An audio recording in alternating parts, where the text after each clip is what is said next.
السلام علیکم ورحمۃ اللہ وبرکاتہ۔ درس قرآن مجید سورۃ البقرہ آیت نمبر 1 تا 6۔ پہلے سورت کا تعارف پیش کیا جائے گا۔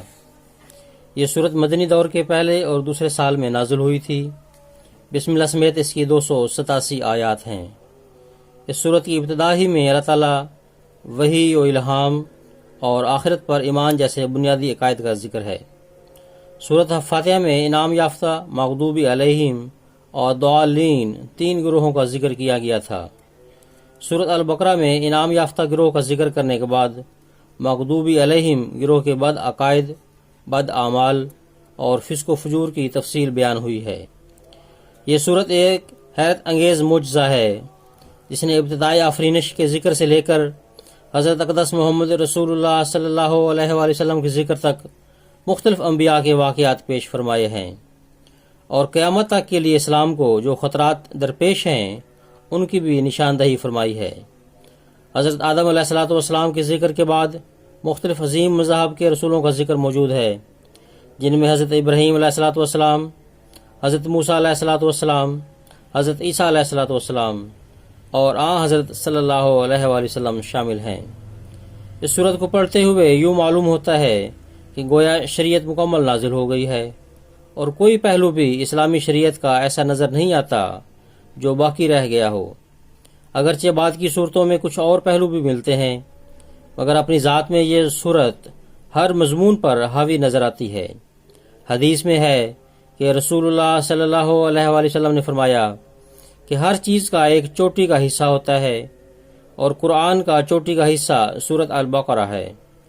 اس میں ایک ایسی آیت ہے جو قرآن کی سب آیات کی سردار ہے، اور وہ آیت الکرسی ہے۔ پس حضرت صلی اللہ علیہ وآلہ وسلم کی اعجازی شان ہے کہ آپ کو یہ صورت عطا فرمائی گئی۔ اس میں نماز، روزہ، زکوٰۃ اور حج کے مسائل بھی مذکور ہیں۔ حضرت ابراہیم علیہ السلام اور حضرت اسماعیل علیہ السلام کی ان دعاؤں کا خصوصیت سے ذکر ہے جو بیت اللہ کی تعمیر نو کے وقت انہوں نے کی۔ اسی صورت میں اس میثاق کا بھی ذکر ہے جو اللہ تعالیٰ نے بنی اسرائیل کے ساتھ باندھا تھا، اور جسے انہوں نے اپنی بدقسمتی سے توڑ دیا، اور پھر یہی حضرت عیسیٰ علیہ السلام کی بعثت کا پیش خیمہ ثابت ہوا۔ اس صورت کے آخر پر ایک ایسی آیت ہے جس سے یوں معلوم ہوتا ہے کہ ہر قسم کی دعاؤں کا خلاصہ بھی اس میں آ گیا ہے، اور گویا دعاؤں کا ایک نہ ختم ہونے والا خزانہ عطا کر دیا گیا ہے۔ اعوذ باللہ من الشیطان الرجیم، بسم اللہ الرحمن الرحیم، الف لام میم، ذالک الکتاب لا ریب فیہ ھدی للمتقین